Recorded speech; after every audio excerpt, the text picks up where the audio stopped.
为什么我被人欺负？你们不救我？小花，你不知道，人跟鬼不同。是啊，如果我们帮你，就要被打入18层地狱了。垫尸底，垫尸底呀！你去找个大肚婆来垫尸底，7749天之后，就能化成最厉害的摄青鬼，那你就可以有冤报冤，有仇报仇了。我的名字叫小花儿，跟着后父和母亲住在坟山上。我唯一的朋友就是山上的几个孤魂野鬼。可是随着时间的推移，我的身体慢慢长开，就连我后父看我的眼神也不对劲了。后父还有4个非常要好的朋友，他们4个在一起做丧葬一条龙的生意。这天，他们欠下的高利贷到期，债主带着手下冲进殡仪馆向他们要债，他们躺进停尸柜装尸体才逃过一劫。随后4人便来到山上找后父想办法。威哥在不在家？他出去了。出去了？还这么巧啊？院子坐。我们进去坐。屋里坐。随便吧。不用招呼我们了啊。又偷看小花换衣服啊！当心威哥把你们给切了。很明显，这4个人中只有阿基是正人君子，其他3个都是行为不端的老色批。4人来到屋里以后，还想整治一下后父。他们把后父供奉神位的法水换成了他们自己的水，可没想到他们自己反被上身。等后父回来后，才发现了不对劲。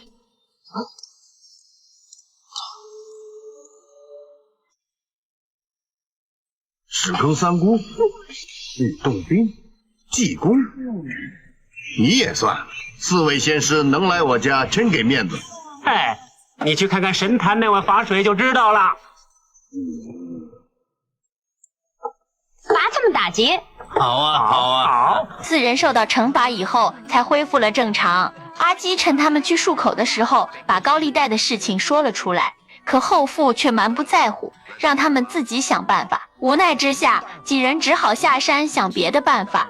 就在此时，阿基注意到了隔壁桌上人的讲话。刚才他们说呀，做媒人都有5万块，谁嫁的谁发财呀！啊，谁愿意嫁呀？如果肯嫁给陈家，光是聘金就有10几20万啊！哇塞！不过我要先声明啊，不是嫁给人啊，是嫁给鬼。几人一听，居然给这么多钱，于是就豁了出去。新2两，给老爷老太太敬喜茶。哎，这条金链子给你。谢谢你。啊，谢谢你。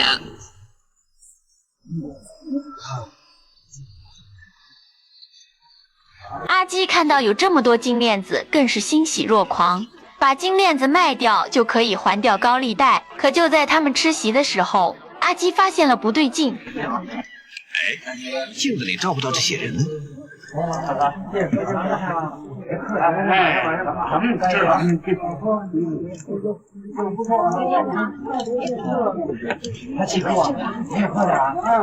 喂，这个镜子里看不了这些人呢，你们看，全是鬼呀！啊，来看看。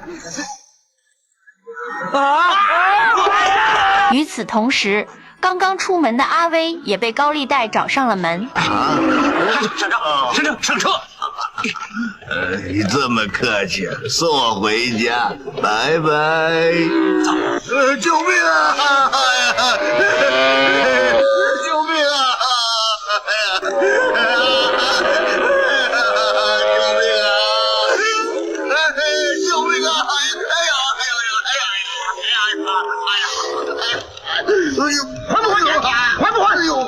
还不还？不还就连人带尸背上山！我还！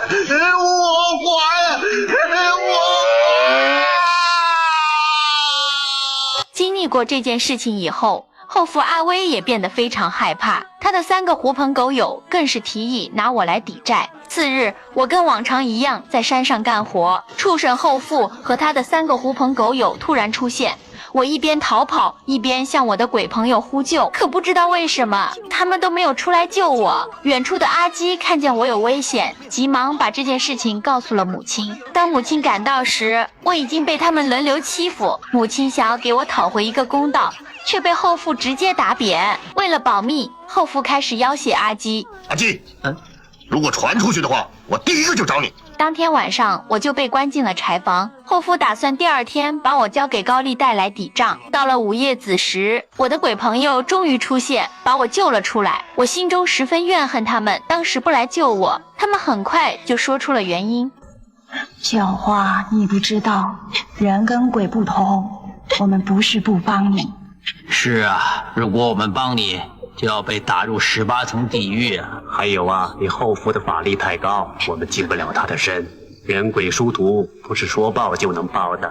后来一个鬼朋友给我出了一个好主意，电尸体呀！用电尸体的方式变成摄青鬼回来复仇。走投无路的我只好和后父他们同归于尽。可是天不遂人愿，就在我快垫够7749天的时候，高利贷又向后父他们逼债。他们除了想要继续寻找我之外，还想到了阿基。今天是礼拜天，昨天是礼拜六，他游戏机中心的钱啊，一定还没存进银行里去。对，我看最少有几千块。打电话给阿基。无处可藏的阿基居然藏进了义庄里，为了保住身上的钱不被抢走，他把钱藏进了棺材里。可是阿威早就看穿了他的小心思，我早知道你会藏在棺材里的了。于是阿基就想把钱拿出来再藏到别的地方去。可他藏钱的棺材偏偏就是我垫尸底的棺材。遇到活人气息以后，我不由自主的一口咬了上去。外面的阿威等人听到声音不对劲，急忙冲了进来。他们打开棺材，居然发现了我。见多识广的阿威一眼就看出了我在垫尸底。垫尸底想变摄青鬼，找我们报仇。阿强和阿明一听就被吓坏了，于是他们就凑钱请了一个师傅回来，想要超度我。大路迢迢望天去，小路处处去阴曹。照起阴曹三江口，照出地府3条路。中间一路是东岳，北方一路下阴曹。落阴间破地狱，生前有什么恩恩怨怨，烟消云散化为零。但是我的仇怨哪能他们3两句话就能放下？即使我没有变成摄青鬼，也要找他们复仇。我第一个要找的就是阿唐，他一个有家室的人也来欺负我。可就在我要向他动手的时候，阿唐的女儿被惊醒。我娘娘。看到这么可爱的小女孩，我只好暂时放过她。可是阿唐也察觉出了不对劲，于是就请来神婆驱邪。神婆走后，我就现身到了阿唐眼前。阿唐居然用他头上的符咒向我撞来，我知道符咒的厉害，立刻闪现逃走。此时的阿唐已经被我吓得神经错乱，直接将他的妻子当成我掐断了气。随后阿唐便来到殡仪馆，给阿明做了一道大肠刺身。阿明当场就被吓死。得知消息的阿强立刻带着女朋友把这个消息告诉了阿基。可是阿基根本不信，因为阿唐还在他的游戏厅打游戏机。可就在阿基去叫阿唐的时候，才发现了不对劲。喂，阿唐，你们看，快跑啊！于是几人就找到了懂法术的阿威，想办法。阿威提议大家凑点钱替阿唐做一场法事。于是第二天他们就请来了大和尚替阿唐打斋超度。法事做完以后，阿强就想替阿唐多烧点东西，省得他在下面受苦。我自然不能放过这个好机会，直接用鬼火将阿强火化。阿基见到好友相继离世，非常害怕，于是他又找到那天的法师，将他们几个和我的恩怨说了出来。因为当天阿基并没有参与这件事，所以他想请法师教他一招见鬼的方式来向我解释。法师就把最简单的方法告诉了阿基。你想在阳间见鬼呢，就要用阴丝眼镜。阴丝眼镜，什么样啊？那阿基把牛眼泪滴在眼睛里，然后把纸钱贴在这里，记着啊，明天是7月14 12点整，你就贴上去，保证你会见到他。转眼间来到午夜子时，阿基立刻将牛眼泪滴到眼睛里，戴上了阴丝眼镜。我也没有让他失望，出现在了他的眼前。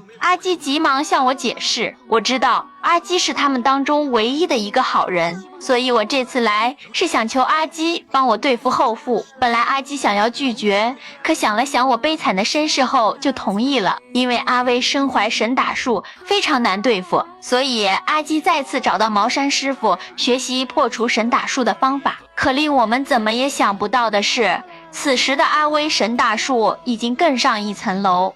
阿基想要用黑狗血来破除他的神功，结果反被阿威打扁。我想要现身帮忙，却被他的法术阻挡。我急忙找到阿基，向他解释，这次阿基怎么也不肯再帮我。无奈之下，我只好死缠烂打，一直跟着他。我现在进庙，你有种就跟进来。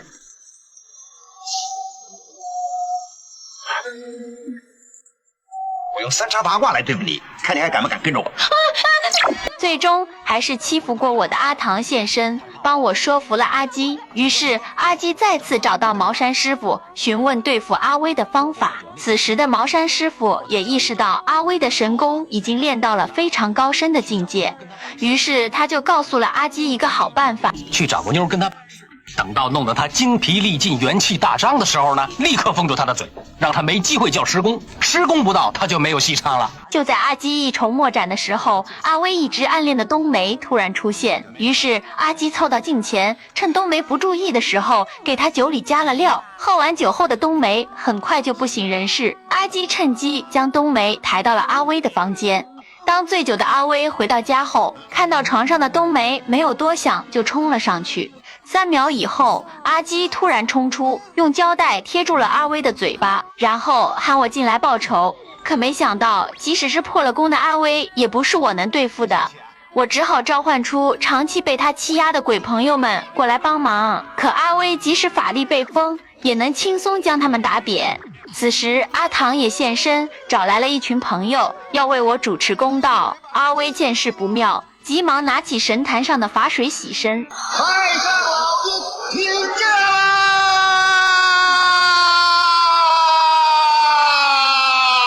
眼看他要请太上老君上身，眼疾手快的阿基一口就把太上老君的元神吞了下去。阿唐急忙呼朋唤友一起来对付阿威。阿威急忙辩解道：老兄啊，你是太上老君吗？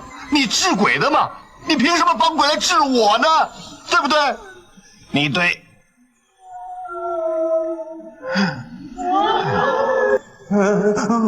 我们全都是好鬼啊，他才是坏蛋啊！你相信我们呀！啊，太上老君，他说你就信啊，那你多没费事啊！啊，我们全都是好鬼啊，相信我呀！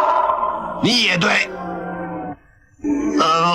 哎，你是太上老君专门治鬼的，不是治人的嘛，对不对？我是人，就算你要治我，你也得等我死了以后嘛，对不对？不应该现在就治我，对不对？对不对？你比较对。原来阿基虚张声势这么久，他根本就没有被上身。我和我的朋友们见状，立刻冲上去，有怨报怨，有仇报仇。到这里，我的故事也就结束了。我们下期见。